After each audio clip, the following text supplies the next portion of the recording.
అనుభవించి వచ్చామంటే, ఇంత భరించి మేము ఎందుకు వచ్చామంటే వ్యవస్థల్ని బతికించాలనే చెప్పి. గత ప్రభుత్వం కళ్ళ ముందే మీలాగా చదువుకొని సివిల్ సర్వీసెస్లోకి వచ్చి మీరు ఎంత కష్టపడి ఐఏఎస్లు చదివి ఉన్నాలో, ఎంత పోటీ పడి లక్షలాది మంది పోటీ పడితే a handful of collectors would come out and emerge out. అలాంటి ఒక ఎమినెంట్ వ్యవస్థని, బలోపేతమైన వ్యవస్థని గత ప్రభుత్వం దాన్ని ఒక ఆటబొమ్మలో చేయడం మా అందరికీ చాలా బాధ కలిగించింది.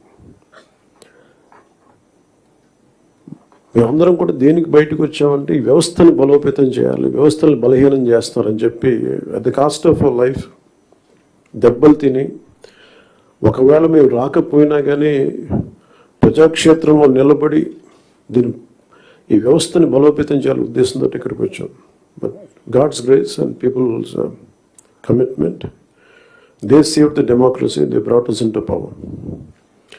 ముందు మీకు ఎందుకు దృష్టిలో ఉన్నా చెప్తున్నాం అంటే, we're here to strengthen you, we're here to empower you, we're here to stand by you for good governance and accountable governance.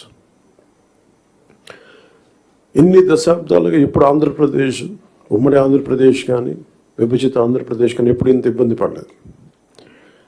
గత 5 ఏళ్ళుగా ఆంధ్రప్రదేశ్లో పాలన ఎలా ఉందో చూశారు.